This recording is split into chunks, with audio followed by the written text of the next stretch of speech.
je mij in één keer van de wijs.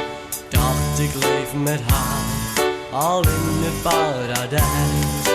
Maar je zei ineens, er is iets fout gegaan. Liefste, waarom doe je mij dat aan?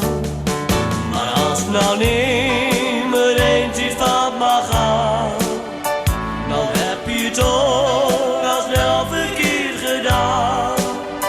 Want als je nooit een fout mag begaan, dan is er echt geen sikkerpit meer aan.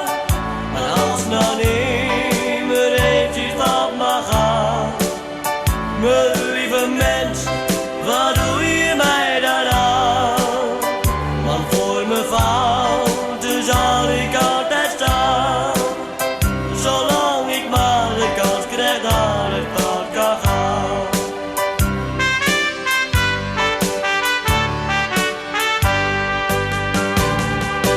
Liefste, sprak ik toen, van waarheid niet gespeeld.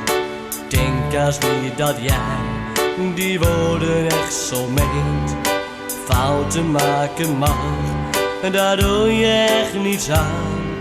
Laat me dus van nu af maar begaan.